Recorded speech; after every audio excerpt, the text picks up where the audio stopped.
रवींद्र वस्त्र निकेतन घेऊन आले लाडकी बहीण रक्षाबंधन सेल। महाराष्ट्र हादरवून टाकणाऱ्या भन्नाट ऑफर्स 4 ते 17 ऑगस्ट। 600 रुपयांची तक्षशिला पैठणी फक्त 216 रुपयात। क्रंची इन्स्टा ट्रेंड साडी फक्त 441 मध्ये। डोला सिल्क साडी फक्त 396 मध्ये। कल्याणी सिल्क साडी फक्त 693 मध्ये। विशाल साडी 749 मध्ये। लेडीज ट्रेंडिंग कॉर्ड सेट फक्त 296 रुपयात। 3 पीस ड्रेस फक्त 396 मध्ये। जेंट्स शर्ट एक घ्या एक मोफत। रवींद्र वस्त्र निकेतन, सलगरे व शाखा। काँग्रेस नेते पृथ्वीराज पाटील यांनी आज मुंबईमध्ये मुख्यमंत्री देवेंद्र फडणवीस, प्रदेशाध्यक्ष रवींद्र चव्हाण, पालकमंत्री चंद्रकांतदादा पाटील, मंत्री जयकुमार गोरे यांच्या उपस्थितीत भाजपमध्ये प्रवेश केलाय। आमदार सुधीर गाडगीळ, पृथ्वीराज पाटील मिळून सांगलीला स्मार्ट सिटी करतील, त्यासाठी मुख्यमंत्री देवेंद्र फडणवीस, पालकमंत्री चंद्रकांत पाटील यांना त्याला पाठबळ देतील असा विश्वास भाजपाचे प्रदेशाध्यक्ष रवींद्र चव्हाण यांनी व्यक्त केलाय। मुंबईत सह्याद्री निवासस्थानी काँग्रेस नेते पृथ्वीराज पाटील यांनी मुख्यमंत्री देवेंद्र फडणवीस यांच्या हस्ते भाजपात प्रवेश केला। त्यानंतर पक्ष कार्यालयात काँग्रेसचे पदाधिकारी कार्यकर्त्यांनी प्रवेश केलाय। प्रदेशाध्यक्ष म्हणाले, पृथ्वीराज पाटील हे विकासाचा ध्यास घेऊन सातत्यपूर्ण काम करत आलेले आहेत। सहकार क्षेत्रातील काम लक्षवेधी राहिले। त्यांनी भाजपावर विश्वास ठेवला, त्यांचं नक्की भलं होईल, तुमच्या विश्वासाला तडा जाणार नाही। पालकमंत्री चंद्रकांत पाटील म्हणाले, गुलाबराव पाटील यांच्या विचारांचा, कर्तृत्वाचा वारसा पृथ्वीराज पाटील चालवत आहेत। ते म्हणाले, कधीच भाजपचे झाले होते, आज त्यांचा अधिकृत प्रवेश झालाय। त्यांनी आज मुख्यमंत्री देवेंद्र फडणवीस यांच्याशी चर्चा केली, त्यांच्या विकासाबाबतचं ध्येय स्पष्ट केलं, त्यासाठी मुख्यमंत्र्यांनी त्यांना बळ देण्याचा शब्द दिलाय। सांगलीला थेट चांदोलीतून पाणी आणण्याचा मुद्दा पृथ्वीराज पाटील यांनी मांडला।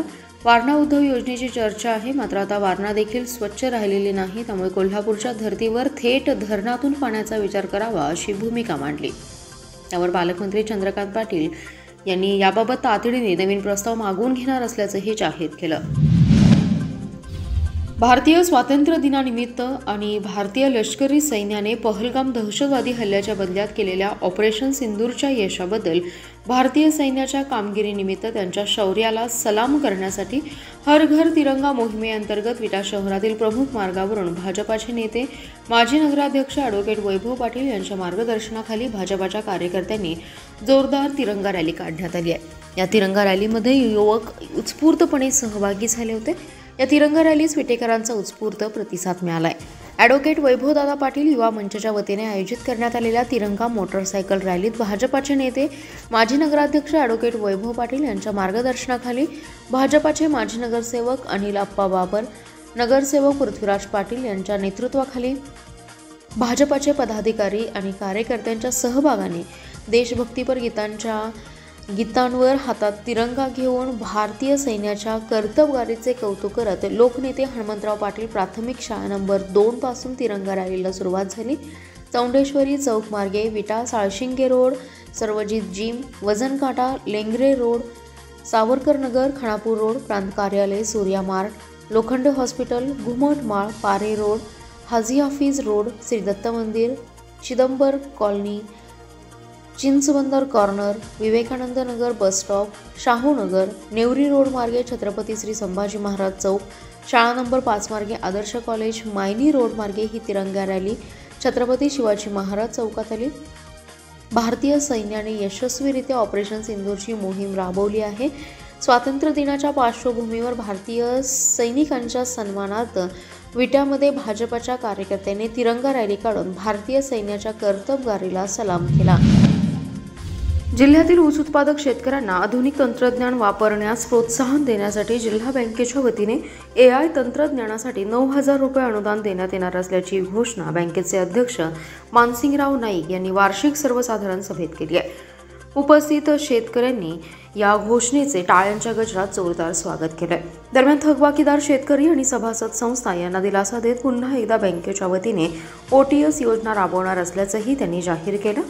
सांगली जिल्हा मध्यवर्ती बँकेची 98वी वार्षिक सर्वसाधारण सभा अध्यक्ष मानसिंगराव नाईक यांच्या अध्यक्षतेखाली पार पडली आहे। यावेळी बँकेच्या उपाध्यक्ष जयश्रीताई पाटील, संचालक मोहनराव कदम, संग्रामसिंग देशमुख, महेंद्र लाड, सुरेश पाटील, अमोल बाबर, तानाजी पाटील, वैभव शिंदे, राहुल महाडिक, VS पाटील, बाळासाहेब होनमोरे, मनसूर खतीब, रामचंद्र सरगर, अनिता सगरे, माजी संचालक प्रताप पाटील, मुख्य कार्यकारी अधिकारी शिवाजीराव वाघ उपस्थित होते। याप्रसंगी यंदा 100% वसुली केलेल्या सोसायटीचे अध्यक्ष, उपाध्यक्ष आणि सचिवांचा सत्कार यावेळी करण्यात आलाय। अध्यक्ष यांनी सभासदांनी विचारलेल्या प्रश्नांना सविस्तर उत्तर देताना म्हणाले, जिल्हा मध्यवर्ती बँक ही राज्यातील 1 नंबरची बँक असून शेतकऱ्यांच्या हिताचे निर्णय घेते। शेतकऱ्यांना आर्थिक सक्षम करण्यासाठी प्रयत्नशील आहे। शेतीचे उत्पादन वाढवण्यासाठी आधुनिक तंत्रज्ञानाचा वापर केला जातोय। AI तंत्रज्ञानासाठी 25,000चा खर्च येतो। साखर कारखाने 6,750 रुपये देणार आहेत। त्यासाठी वसंतदादा शुगर इन्स्टिट्यूटकडून 9,250 रुपये, शेतकऱ्यांना 9,000 रुपये हिश्श्याची रक्कम भरावी लागणार आहे। शेतकरी हिश्श्याचे 9,000चे अनुदान न परतफेडीसाठी देण्यात येणार असल्याची महत्त्वपूर्ण घोषणा यावेळी करण्यात आली आहे। राष्ट्रवादी काँग्रेसचे राष्ट्रीय अध्यक्ष उपमुख्यमंत्री अजितदादा पवार शनिवारी जिल्ह्याच्या दौऱ्यावर असून मिरज येथे पक्षाचा मेळावा होणार आहे। या मेळाव्याच्या निमित्ताने स्थानिक स्वराज्य संस्थांच्या निवडणुकीची पेरणी केली असून अनेक जण राष्ट्रवादीत पक्षप्रवेश करणार आहेत। जिल्ह्यात पुन्हा राष्ट्रवादी नंबर 1 करण्यासाठी प्रयत्न केले जाणार असल्याचे पक्षाचे जिल्हाध्यक्ष निशिकांत पाटील यांनी सांगितलं। यावेळी इद्रिस नाईकवडे, शिवाजीराव नाईक, अजितराव घोरपडे, विलासराव जगताप, राजेंद्र अण्णा देशमुख, पद्माकर जगदाळे आदी जण उपस्थित होते। दरम्यान माजी खासदार संजय काका पाटील हे राष्ट्रवादी काँग्रेस पक्षाचेच आहेत। भाजपमध्ये जाणार ही केवळ चर्चा आहे। राष्ट्रवादी पक्षाच्या विविध कार्यक्रमांना त्यांची हजेरी असते। दिल्लीत झालेल्या राष्ट्रीय अधिवेशनाला त्यांनी हजेरी लावली होती। शनिवारी होणाऱ्या मेळाव्यासाठी ते उपस्थित राहून प्रास्ताविक करतील, त्यामुळे त्यांचा भाजप प्रवेशाचा विषय येत नसल्याचे निशिकांत पाटील यांनी स्पष्ट केलं। निशिकांत पाटील म्हणाले, उपमुख्यमंत्री अजितदादा पवार यांचा शनिवारचा सांगली जिल्हा दौरा निश्चित झालाय। इस्लामपूर येथे सकाळी 11 वाजता येणार आहेत। महात्मा फुले शिक्षण संस्था येथे त्यांचा कार्यक्रम होणार आहे। दुपारी 12:30 वाजता जिल्हाधिकारी कार्यालयात आढावा बैठक घेणार आहे। या बैठकीत जिल्ह्यातील प्रलंबित प्रश्नांबाबत चर्चा होणार आहे। त्यानंतर मिरज येथील इद्रिस नाईकवडी यांच्या कार्यालयात क्रेडाई, व्यापारी असोसिएशन, चेंबर ऑफ कॉमर्स, वकील संघटना, लिंगायत समाज यांच्यासह 10 संघटनांचे प्रतिनिधी अजितदादा पवार यांची भेट घेणार आहेत। दुपारी 4 वाजता मिरज येथील संजय भोकरे कॉलेजच्या मैदानात पक्षाचा मेळावा होणार असल्याचं त्यांनी सांगितले। जिल्ह्यात 8 दिवसानंतर आज दिवसभर संततधार पावसाने सुरुवात झाली आहे। पलूस, तासगाव, जत, आटपाडी, कवटेमंका, खानापूर आणि कडेगाव तालुक्यात जोरदार पाऊस झाला। जत, आटपाडी आणि कवटेमंका तालुक्यात पावसाचा जोर सुरू राहिला। धरण क्षेत्रातही पावसाने हजेरी लावली आहे। सकाळपासून ढगाळ वातावरण होते। दुपारी पावसाला सुरुवात झाली आहे। सांगली मिरज शहरातही जोरदार पावसामुळे रस्त्यावर सर्वत्र पाणी झालं होतं। स्टेशन चौक, मारुती चौक, काँग्रेस भवन आणि राम मंदिर चौकात सर्वाधिक पाणी साचून राहिल्यामुळे प्रवाशांचे हाल झालेत। सतत होणाऱ्या या पावसामुळे यंदाच्या खरीप हंगामातील पिकांना भरपूर फायदा होईल अशी शेतकऱ्यांची अपेक्षा आहे। 8 दिवसांच्या विश्रांतीनंतर आलेल्या या पावसामुळे शेतकऱ्यांमध्ये समाधानाचं वातावरण आहे। तासगाव आणि मिरजसह इतर तालुक्यांमध्ये देखील पावसाचं स्वागत करण्यात येते। मुसळधार पावसामुळे खरीप पिकांना फायदा झालाय। सतत पावसामुळे काही ठिकाणी पाणी साचून राहिले। जिल्ह्यातील पावसाची ही सुरुवात खरीप हंगामासाठी मोलाची मानली जाते। पुढील काही दिवस पावसाचा अनुकूल अंदाज आहे। जिल्ह्यात पुढील 5 दिवसांमध्ये हलका ते मध्यम स्वरूपाचा पाऊस पडण्याची शक्यता आहे। काही ठिकाणी ढगाळ वातावरण राहील तर काही ठिकाणी जोरदार वाऱ्यासह पावसाचा अंदाज आहे, असा अंदाज हवामान विभागाने व्यक्त केला आहे। बेकायदेशीर विनापरवाना गावठी रिव्हॉल्वर तसेच तलवार घेऊन फिरणाऱ्या दोघांच्या स्थानिक गुन्हे अन्वेषण विभागाच्या पथकाने मुसक्या आवळल्या। या दोघांकडून 50,000चे देसी बनावटीचे रिव्हॉल्वर आणि तलवार असा मुद्देमाल जप्त करण्यात आलाय। रिव्हॉल्वर बाळगणाऱ्या रोहित मच्छिंद्र माने आणि तलवार घेऊन फिरणाऱ्या साईनाथ सुनील धुमाळ या दोघांना अटक केली आहे। स्थानिक गुन्हे अन्वेषणच्या पथकाला पोलीस अधीक्षकांनी अवैध शस्त्रे घेऊन फिरणाऱ्यांवर कारवाई करण्याचे आदेश दिले। त्यानुसार एक पथक मिरज ग्रामीण भागात पेट्रोलिंग करत होते।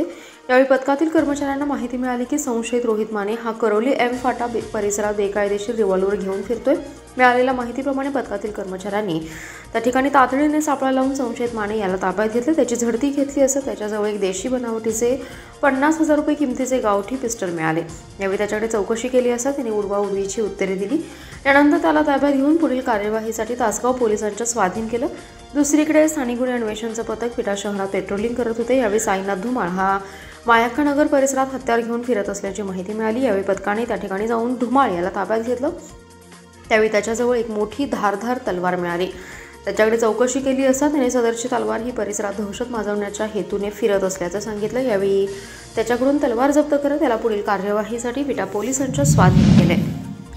अमेरिकेबरोबर केलेला व्यापार करार, बेसुमारपणे सुरू असलेले जमीन अधिग्रहण, शक्तीपीठ महामार्गासारख्या शेतकऱ्यांच्यावर लादत असलेले महाकाय प्रकल्प, शेतीमालाच्या संदर्भात हमी भावाचा कायदा, शेतकऱ्यांची कर्जमाफीसाठी संयुक्त किसान मोर्चाच्या वतीने बुधवारी निदर्शने करण्यात आली आहेत. भारतीय सरकारने अमेरिकेबरोबर केलेला व्यापार करार रद्द केला पाहिजे. केंद्र सरकारने हमी भावाचा कायदा करण्याचे, कर्जमाफी करण्याचे आश्वासन 11 वर्षापूर्वी दिले होते, पण आजपर्यंत सरकारने पूर्ण केलं नाही. जमीन अधिग्रहणाच्या बाबतीत जुने सर्व कायदे रद्द करून 2013 साली तत्कालीन सरकारने नवीन जमीन अधिग्रहण कायदा अस्तित्वात केला, पण आत्ताच्या सरकारने 1955च्या कायद्यानुसार जमिनीचे अधिग्रहण सुरू केले. या कायद्यानुसार सरकारला जास्त सरकार अधिकार आहे, त्यामुळे सरकार शेतकऱ्यांचा कोणताही विचार न करता जमीन अधिग्रहण करण्याचा प्रयत्न करत आहे.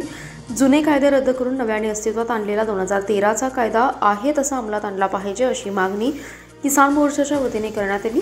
यावेळी कॉम्रेड रमेश सहस्रबुद्धे, उमेश देशमुख, हनुमंत कोळी, विजय बचाटे, वर्षा गडसे, इब्राहिम पेंढारकर, उमेश एडके उपस्थित होते. भाजप पक्षाकडून अनेकांचे पक्षप्रवेश घेतले जात आहेत. पक्ष यामध्ये व्यस्त झालाय. मात्र जिल्ह्यात गुन्हेगारी वाढली आहे, त्यामुळे भाजपाचा प्रशासनावरील वचक सुटला असल्याचा आरोप महाराष्ट्र नवनिर्माण सेनेचे जिल्हाध्यक्ष तानाजी सावंत यांनी केला आहे. ते म्हणाले, जिल्ह्यात अवैध धंदे वाढलेत, गुटखा मटका तेजीत सुरू आहे. ऑनलाईन गेमच्या विळख्यात तरुणाई अडकली आहे. नशेखोरीचा बाजार थांबला नाही. नशेच्या इंजेक्शनची तस्करी सुरूच आहे. मात्र पक्ष वाढवण्यात भाजप व्यस्त आहे. विश्रामबाग परिसरात काही स्पा सेंटर, मसाज पार्लरच्या नावाखाली वेश्याअड्डे निर्माण झाले. तरुणांना वाम मार्गाला लावलं जाते. पोलीस त्याकडे दुर्लक्ष करत आहेत. शहरातील विकासाकडे दुर्लक्ष झाले. रस्त्यांवर पुन्हा रस्ते बनवले जात आहेत. सत्तेचा गैरवापर सुरू असून आमदार खासदार करतात तरी काय, असा प्रश्न पडलाय. लोकसभा विधानसभा निवडणुकीत मनसेने भाजपला साथ देऊन चूक केली काय, अशी परिस्थिती आता निर्माण झाली आहे.